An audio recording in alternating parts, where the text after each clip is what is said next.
Now this is the account of how survival on Earth was restored, and how a new source of gold and other earthlings beyond the oceans were found. It was after the encounter at Arata that the waters of the deluge to recede continued, and the face of the earth gradually from under the waters was showing. The mountain lands were mostly unscathed, but the valleys under mud and silt were buried. From the celestial boats and from the whirlwinds, the Anunnaki the landscape surveyed. And all in the olden times, in the Eden and the Abzu had existed, under the mud was buried. Eridu, Nibiruki, Shurubak, Sipar, all were gone, completely vanished. But in the Cedar Mountains, the great stone platform in the sunlight glistened. The landing place, in the olden times established, was still standing. One after another the whirlwinds upon the platform landed. The platform was intact. At the launch corner, the huge stone blocks held firm. Clearing debris and tree branches away, the first to land to the chariots signaled. One after the other the celestial chariots came. Upon the platform they touched down. Then to Marduk on Lamu and Nanar on the moon words were sent, and they too to earth returned. Upon the landing place they came down. Now the Anunnaki and Ajiji, who were thus gathered by Enlil to assembly, were called. The deluge we have survived, but the earth is devastated. So did Enlil to them say. All ways to recover we must assess, be it on earth, be it elsewhere. Lamu, by the passage of Nibiru, was devastated. So did Marduk relate. Its atmosphere was sucked out, its waters thereafter evaporated. A place of dust storms it is. The moon by itself life cannot sustain. Only with eagles' masks is staying enabled. So did Nanar to the others account give. And then words of enamor he added. Once there, that it was Tiamat's host leader, one must recall. Of earth a companion it is. With earth's destiny it is connected. Lovingly Enlil on his son's shoulders his arms put. With survival now we are concerned. So did Enlil to Nanar mildly retort. Now sustenance is our first concern. Let us the sealed creation chamber examine. Perchance Nibiru's seeds we shall still find. So did Enlil to Enki say, of the grains once created him reminding. At the side of the platform, clearing some mud, the shaft from times remote they found. The stone that blocked it they lifted off. The sanctuary they entered. The diorite chests with seals were fastened. The seals with a copper key they made open. Inside the chests, in crystal vessels, the seeds of Nibiru's grain were there. Once outside, to Ninurta Enlil the seeds gave. To him he was thus saying, Go, the mountainside terrace, let the grains of Nibiru once again bread provide. In the Cedar Mountains, on other mountains too, Ninurta, waterfalls dammed. Terraces constructed, the eldest son of Ziusudra to raise crops he taught. To Ishkur, his youngest, Enlil another task assigned. Where the waters have receded, go, and remaining fruit-bearing trees find. To him, as a fruit cultivator, Ziusudra's youngest son was assigned. The first fruit they found, the vine that Ninmah was brought it was. Of its juice, as the Anunnaki's elixir renowned, Ziusudra took a sip. By one sip, then another and another, Ziusudra was overpowered. Like a drunkard, he fell asleep. Then a gift to Anunnaki and earthlings Enki presented. The chest that Ningal had carried he unveiled, its surprising contents to all he announced. The life essences and life eggs in the wombs of the four-legged animals from Ziusudra's boat can be combined. Sheep for wool and meat will multiply, cattle for milk and hides will all have. Then, with other living creatures, the earth we shall replenish. To Dumuzi, the shepherding tasks Enki gave. The task was Ziusudra's middle son assisting. Then, to the dark-hued landmass, where his and his son's domains had been, Enki his attention turned. With Ninagal, at the confluence of mighty waters, the mountains he dammed. Fierce waterfalls to a lake he channeled to let the waters as a lake accumulate. Then the lands between the Abzu and the Great Sea with Marduk he surveyed. Where habitations once were, the river's valley how to drain he considered. At midstream where the river's waters cascaded, an island from the waters he raised. In its bowels, twin caverns he carved out. Above them from stone sluices he fashioned. From there, 2 channels in the rocks he cut. For the waters, 2 narrows he fashioned. Thus the flowing waters from the highlands coming he should slow or let go faster. With dams and sluices and the 2 narrows, the waters he regulated. From the cavern island, the island of Abu, the river's serpentine valley from under the waters he raised. In the land of the 2 narrows for Dumuzi and the shepherds, a habitation did Enki fashion. With satisfaction did Enlil all this to Nibiru words send. With words of concern, Nibiru responded. The close passage that earth and Lamu effected on Nibiru too much damage caused. The shield of gold dust was torn. The atmosphere was dwindling again. Now, new supplies of gold quickly are needed. Fervently to the Abzu Enki went. With Gibel, his son, to survey and search he journeyed. All the gold mines were gone.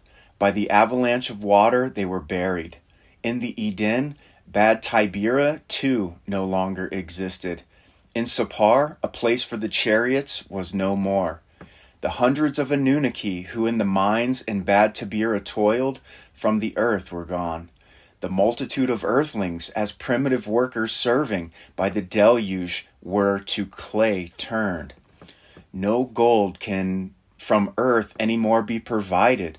So did Enlil and Enki to Nibiru announce. On earth and on Nibiru there was desperation. At that time Ninurta, his tasks and the mountains of cedars completed, to the mountain land beyond the oceans once again journeyed. From that land, on the other side of the earth, astounding words he delivered. The avalanche of waters, deep cuts into the mountainsides there tore. From the mountainsides, uncounted gold, in nuggets, large and small, to the rivers below fell down. Without mining can the gold be hauled. Enlil and Enki to the distant mountain land hurried. With amazement they the discovery viewed. Gold, pure gold, refining and smelting not required. All about was lying. A miracle it is. So was Enki to Enlil saying, what by Nibiru was wrought, by Nibiru was amended. The unseen hand of the creator of all, it is life on Nibiru to enable. So did Enlil say. Now who could collect the nuggets? How to Nibiru they will be sent? The leaders asked each other. Of the first question, Ninurta had the answer. In the high mountain land, on this side of earth, some earthlings have survived. Descendants of Cain they are. With the handling of metals they are knowing. 4 brothers and 4 sisters are their leaders. On rafts they themselves saved. Now their mountaintop in the midst of a great lake is an island. As the protector of their forefathers they me recall. The great protector they call me. By the report that other earthlings had survived, the leaders were heartened. Even Enlil, who the end of all flesh planned, was no longer angered. It is the will of the Creator of all, to each other they said. Now let us a new place for celestial chariots establish, their form the gold to Nibirus send. For a new plain whose soil has dried and hardened they searched. In the proximity of the landing place, in a desolate peninsula, such a plain they found. Flat as a quiet lake it was, by white mountains was it surrounded. Now this is the account of the new place of the celestial chariots, and the artificed twin mounts, and how the image of the lion by Marduk was usurped. In the peninsula, by the Anunnaki chosen, the heavenly ways of Anu and Enlil on earth were reflected. Let the new place of the chariots precisely on that boundary be located. Let the heart of the plain the heavens reflect. So did Enlil to Enki suggest. Once Enki to this agreed, Enlil from the skies of distances took measures. On a tablet of grand design for all to see he marked out. Let the landing place in the Cedar Mountains be part of the facilities, he said. The distance between the landing place and the chariot place he measured. In the midst thereof, a place for a new mission control center he designated. There a suitable mount he selected, the Mount of Way Showing he named it. A platform of stones, akin but smaller than the landing place, to be built there he ordered. In its midst a great rock was carved inside and out, to house a new bond heaven earth it was made. A new navel of the earth, the role of Nibiru key before the deluge to replace. The landing path on the twin peaks of Arata in the north were anchored. To demarcate the landing corridor in Lil, 2 other sets of twin peaks required. To delimit the landing corridor's boundary, ascent and descent to secure. In the southern part of the desolate peninsula, a place of mountains, twin adjoining peaks Enlil selected. On them the southern delimit he anchored. Where the second set of twin peaks was required, mountains there were none. Only a flat land above the water-clogged valley from the ground protruded. Artificial peaks thereon we can raise, so did Ningishzida to the leaders say. On a tablet the image of smooth-sided, skyward rising peaks for them he drew. If it can be done, let it so be, Enlil with approval said. Let them also as beacons serve. On the flatland above the river's valley, Ningishzida a scale model built. The rising angles and 4 smooth sides with it he perfected. Next to it a larger peak he placed. Its sides to earth's 4 corners he set. By the Anunnaki, with their tools of power, were its stones cut and erected. Beside it, in a precise location, the peak that was its twin he placed.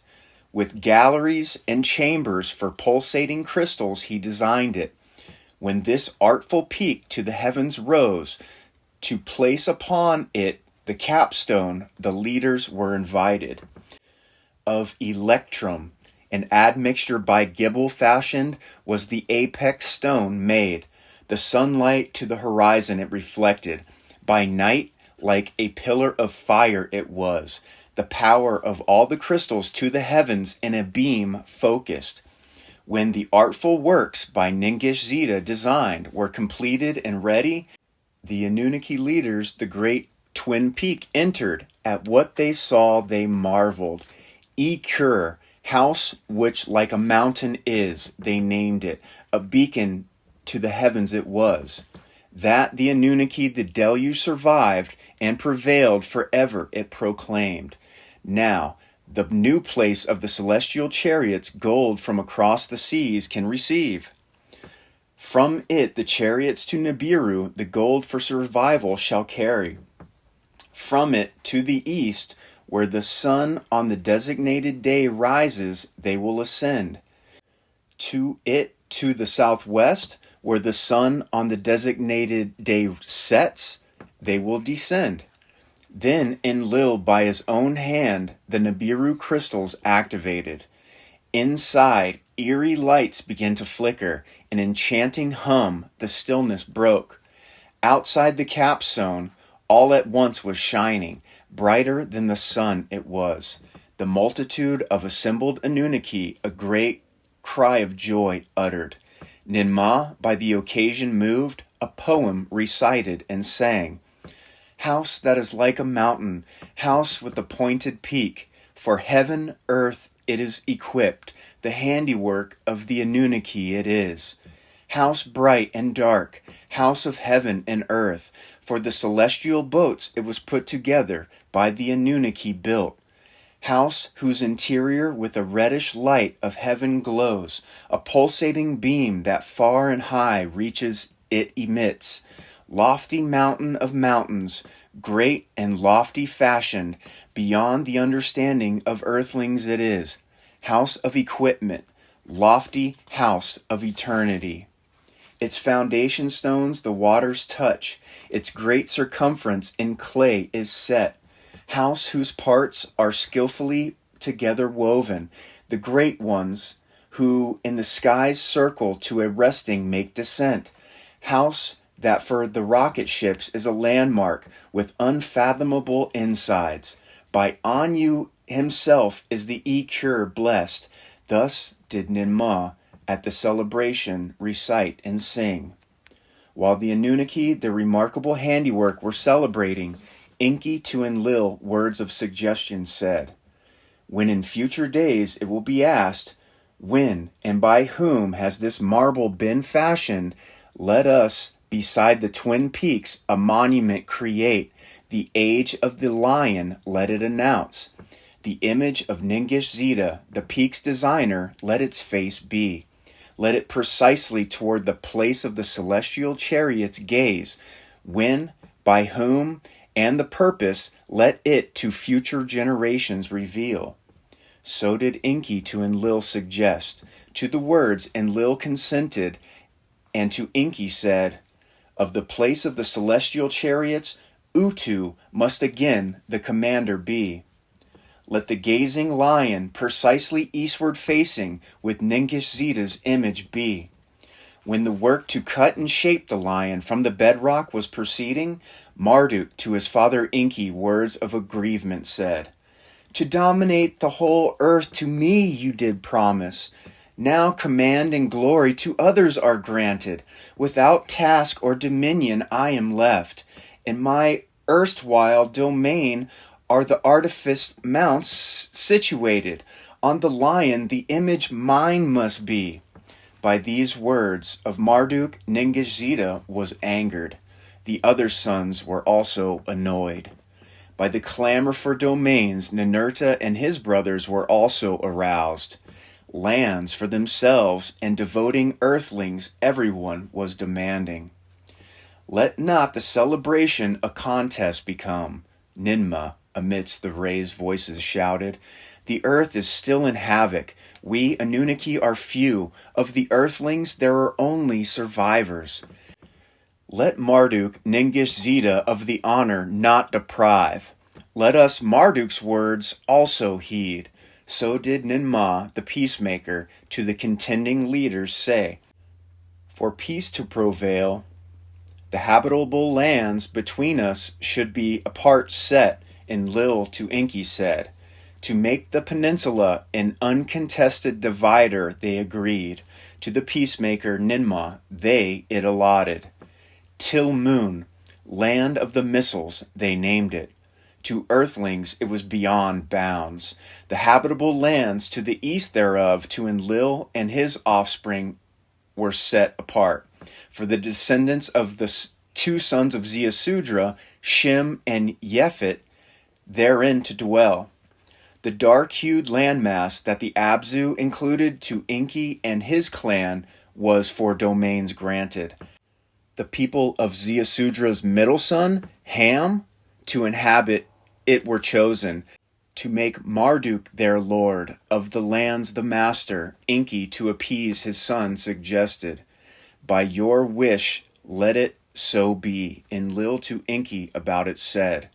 Until moon, in its mountainous south, an abode for Ninmah his mother Ninurta built. Near a spring with date trees, a verdant valley it was located. The mountain peak Ninurta terraced, a fragrant garden for Ninmah he planted. When all was thus completed, a signal to all outposts on earth was given. From the mountain lands across the ocean, whirlwinds the gold nuggets brought. From the place of the celestial chariots to Nibiru the gold was lofted. On that memorable day, Enlil and Enki to each other said and agreed, let us Ninmah, the peacemaker, with a new epithet name honor. Ninarsag, mistress of the mountainhead, let us name her. By acclamation was Ninmah the honor given. Henceforth, Ninarsag she was called. Praise to Ninarsag on earth the peacemaker, in unison the Anunnaki proclaimed.